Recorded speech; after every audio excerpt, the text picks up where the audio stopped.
A big, warm welcome from Kohler Bold Art to a PechaKucha evening with 6 leading architects. It's once again that time of the year when new architects and designers meet and share their ideas with us.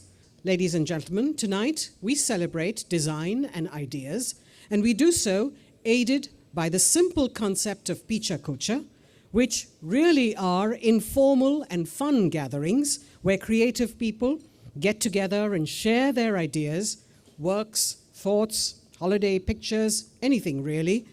Our theme this time is Art Imitates Life, and I'm really curious to know what our panel of architects think about that. Let me now invite the Managing Director of Kohler Kitchen and Bath, India and Sub-Saharan Africa, Mr. Salil Sadanandan, who will make a brief presentation, and he will do so in PechaKucha style. Salil? You will see great scientific research and bitter personal experience being shared in the next 400 seconds, all to prove to you that, in my belief, art imitates life, and rather too obsessively so. But to see art imitate life, you can go all the way back to the caveman. You cannot speak about obsessions with wives and not mention this great legendary Indian emperor. I'm speaking of Shah Jahan, who was so infatuated with his wife and mother of his obviously large brood of children, 14 in fact, Mumtaz Mahal, that he commissioned Ustad Amjad Lahiri to build an architectural wonder that's today synonymous with incredible India all over the world, the Taj Mahal. The monument, or as I like to call it, the graveyard of love, attracts romantics from all over the world. Getting back to a deeply personal example, after 15 years of marriage, the wife wrote another book, this time not dedicated to me, though the lead character was apparently still based on me. The portrayal is that of a middle-aged neurotic hypochondriac. When I protested, she said, well, art has to imitate life. But sometimes you guys shouldn't take literature seriously. I still feel that I'm the cool, laid-back guy I used to be when she used to date me. She, of course, thinks otherwise, and she believes I'm too old to rock and roll. While this is one of my favorite songs, I don't want her next book, which she's right now writing, to be inspired by this theme. I'm now beginning to encourage and plead to write fantasy and not be inspired by stupid things like reality and facts. And this is another plea on national TV. Why can't she be portraying me as exciting as this man? What's wrong with a little imagination? Who cares if art normally imitates life? Why can't my life finally imitate art? Salil too adapted himself to the PechaKucha concept and kept it short and simple. So let's get the PechaKucha show on. And first off the block is Sanjay Prakash. Does art imitate life is really the question that we asked. And when we looked at our own work, if we think of it as art, and I suppose architects can be ambitious enough or arrogant enough to think of their work as a kind of art, then we are so embedded in life that there is no way that art cannot be thought of as anything but imitating life. So here is the form of nature, right? This is a 12-petaled, fairly rare kind of plant, and here is the fractal art version of the same. So it's generated from a set of numbers, but it's art. It's by Nathan Smith, a fractal artist. Here is the pendant, which you can buy for some $5 on the internet and use as a piece on your necklace. And this is just the form. So there is clearly a lot of imitation and inspiration from natural forms. This is made in beeswax, and it's a natural form made by bees. The next piece that's coming up is rendered as a piece of art in composites. It's been generated by 3D printers, complete with errors, which you see here as part of the geometry, in order to make the body of a Boeing aircraft. That's engineering, or is it art? You also see in living tissue this kind of a structure, which is not necessarily just hexagons or regular shapes. You can see irregular shapes like this tissue from the bark of a tree, which is done by Peter Pierce from MIT, and how students at the Institute of Lightweight Structures in Stuttgart have interpreted this kind of thing in paper here. So these are now no longer hexagons, but multiple polyhedra which are intersecting to create very similar structures. We are embedded in nature. There's no way we can act outside nature. So I cannot imagine why we would be able to oppose this motion. A few years ago, we completed a building which houses 1,800 people, IT style, for a corporation called Agilent, which is a Palo Alto based corporation. That's one of their 4 headquarters, global headquarters in Manesar. And I think it's a very wonderful building to have a look at, because it pushes the boundaries of what, on the one side, global capitalism can achieve when grappling with energy efficiency, water recycling, and a lot of ecological issues. It's done fairly unself-consciously, but it results in dramatic features, such as an air conditioning system that, without compromising set point temperatures, take you as low as a ton for every 600, 700 square feet. So next up is Rajiv Agarwal, Director Rajiv Agarwal Architects. He's a graduate from the School of Planning and Architecture in New Delhi. I'm going to talk about one of our recent projects. The site is in the middle of the Aravalli Hills, near Damdama Lake, near Delhi. We try to integrate a lot of the context of the site came through my own concerns, came through my life's experiences. When we first came to the site, that's the site survey, it had almost 2,000 trees on site, and these were the real site pictures. We did a design with 200 keys for the resort, a basement parking and so on, but when we went to lay it out, it seemed like a pity to destroy the landscape. So we did a careful horticulture survey.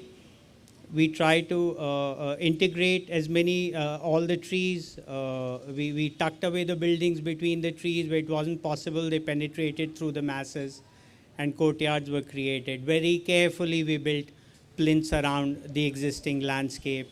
We chose steel as a construction material because we didn't want on-site work. Everything was prefabricated in an industrial setting, came and erected on site. The foundations were much larger, much lighter. Much lesser amount of labor on site, and site work was reduced tremendously.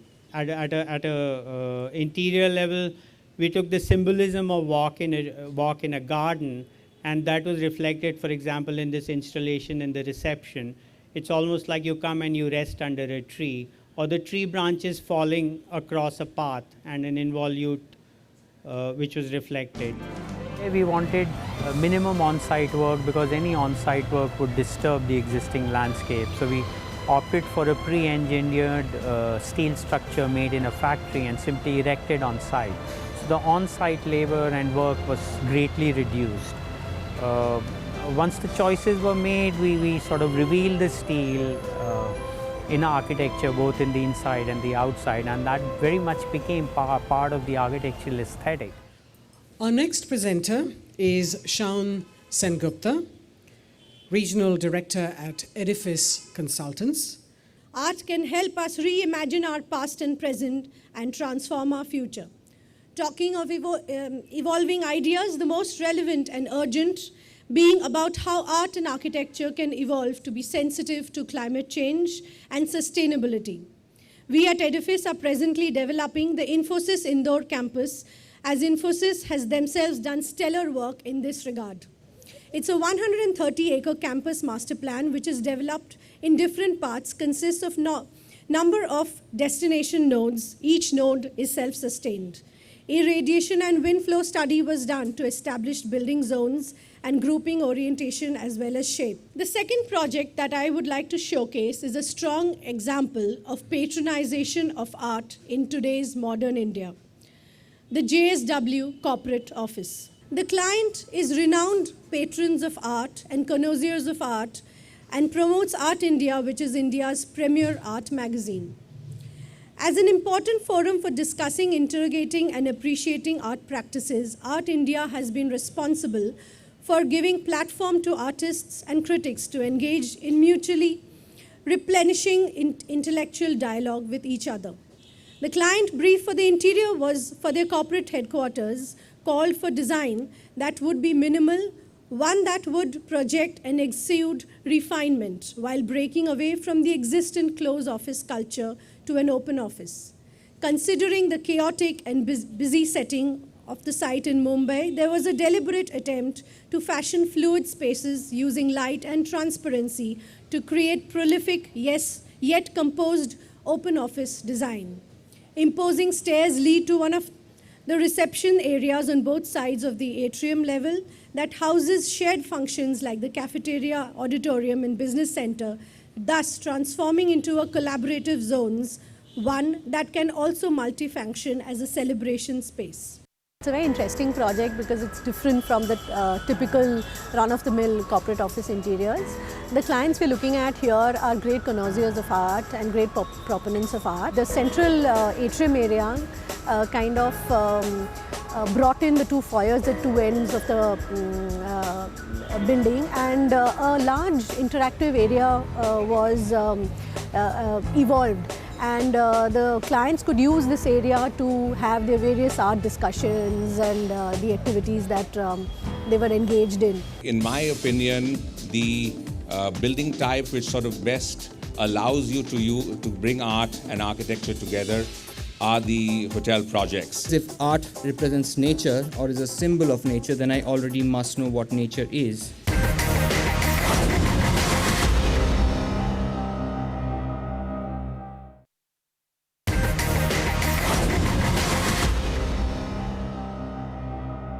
So our fourth architect this evening is Saurabh Dalal, Managing Director of Design Plus Associates.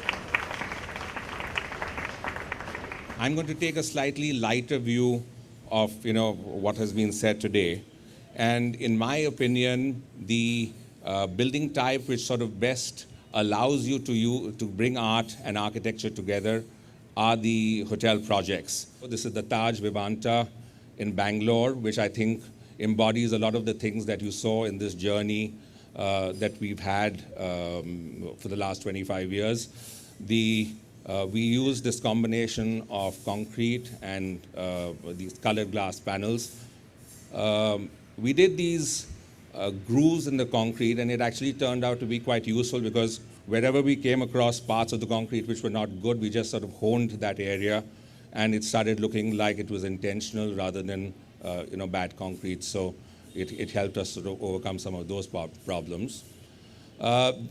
Because this hotel was in Bangalore, we have a lot of these semi-open and courtyard spaces, which is a nice, it's a nice sort of al fresco component to some of the F&B areas that we have in the hotel.